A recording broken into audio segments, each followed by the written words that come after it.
Muitos nomes ecoam pelos corredores da história bíblica, mas poucos carregam o peso da transição, da coragem e da conquista, como o de Josué.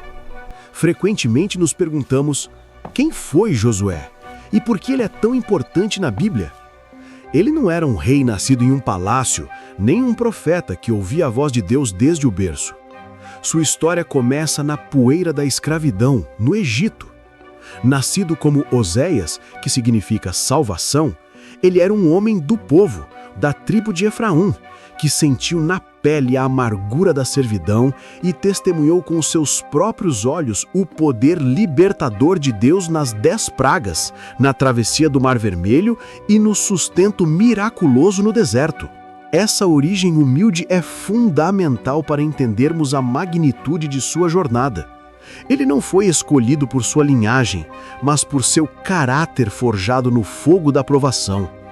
Para um povo recém-liberto, nômade e cercado de nações hostis e cidades fortificadas, a ideia de conquistar uma terra prometida parecia uma fantasia. O contexto histórico era de extrema vulnerabilidade. Eles eram uma nação sem terra, um exército sem experiência, guiados por um líder, Moisés, que já estava em idade avançada. A pergunta que pairava no ar do acampamento era: o que acontecerá depois de Moisés? Quem poderia sequer sonhar em preencher o vazio deixado por um homem que falou com Deus face a face? É neste cenário de incerteza e medo que a figura de Josué começa a emergir, não com um estardalhaço, mas com uma lealdade silenciosa e uma fé inabalável. Se você já se fez essa pergunta ou busca inspiração em histórias de coragem e fé, inscreva-se no nosso canal Histórias Bíblicas e ative as notificações para não perder nenhuma de nossas jornadas pelas Escrituras.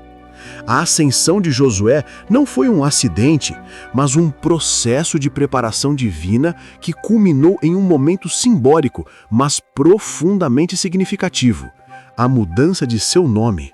Foi Moisés quem, sob inspiração divina, mudou seu nome de Oséias para Josué, ou Yehoshua, em hebraico. E essa mudança contém o segredo de toda a sua vida e missão. A mudança de nome de Oséias para Josué não foi uma mera formalidade, foi uma declaração profética.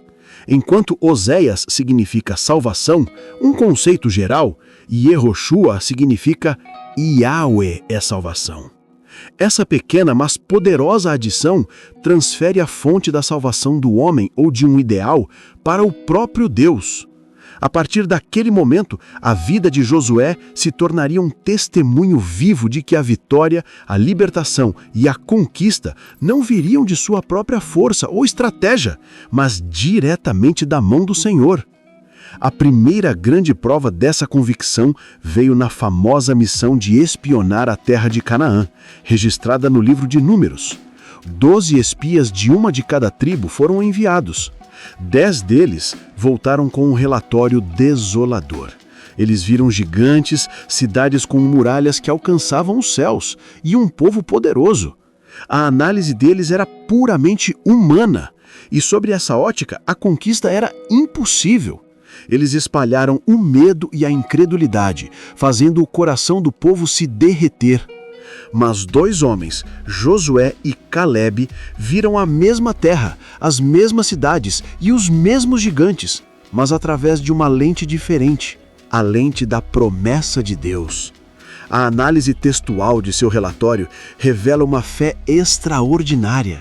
Eles não negaram a existência dos obstáculos, mas os diminuíram diante da grandeza de Deus. Eles disseram: se o Senhor se agradar de nós, Ele nos fará entrar nessa terra. Não os temam, pois são para nós como pão. Essa distinção entre ver o obstáculo e ver a promessa é poderosa. Se essa mensagem te inspira, deixe um amém nos comentários para sabermos que você está conectado com essa jornada de fé. Essa atitude de fé radical, em meio ao pânico coletivo, selou o destino de Josué.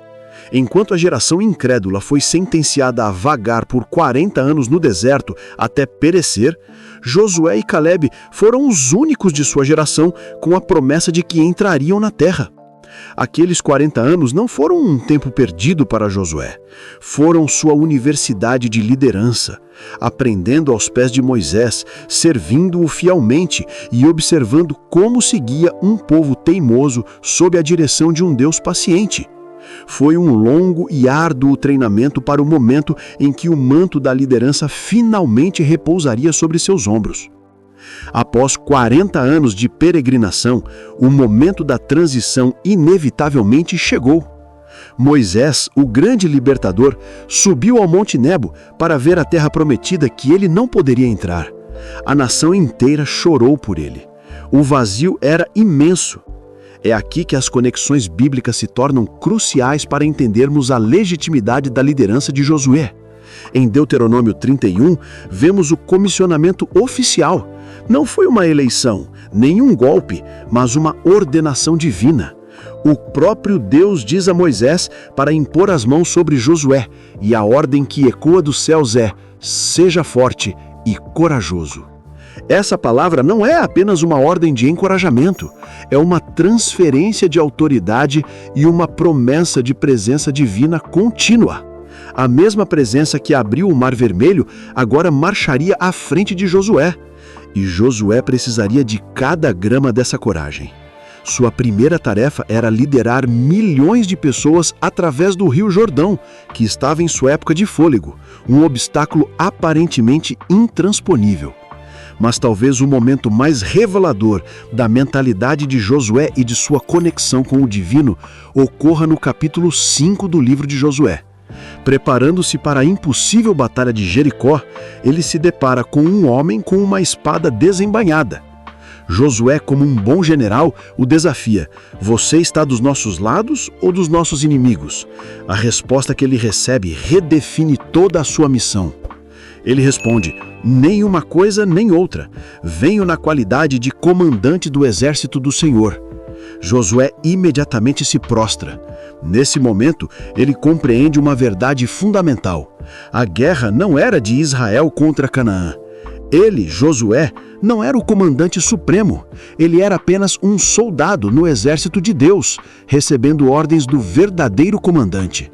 Essa percepção humilhante, mas fortalecedora, muda tudo.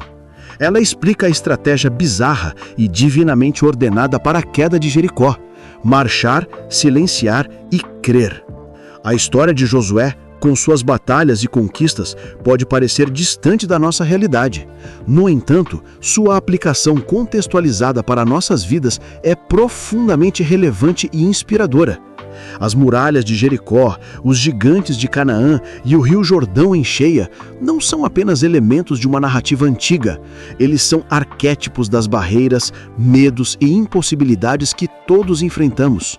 Nossas terras prometidas podem ser a restauração de um relacionamento, a superação de um vício, o início de um novo projeto ou a busca por paz interior.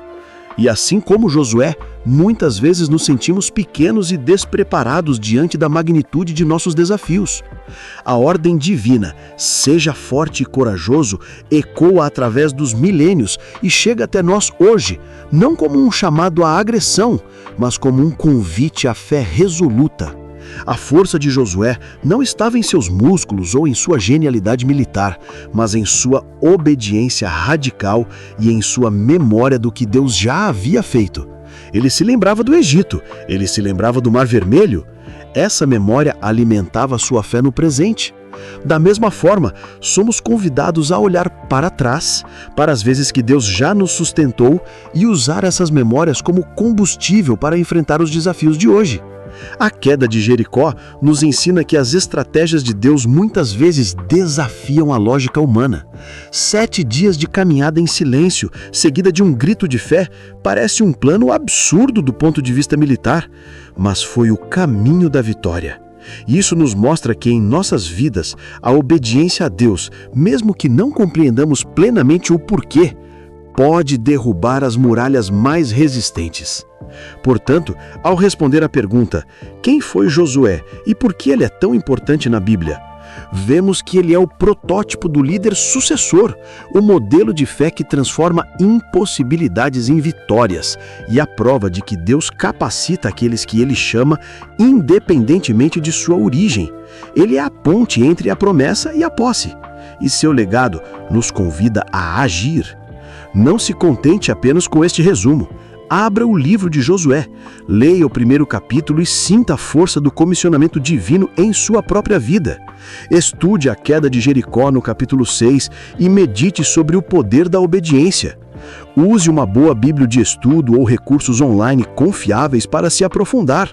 A história de Josué é um convite para você se levantar, ser forte e corajoso e tomar posse das promessas que Deus tem para a sua vida.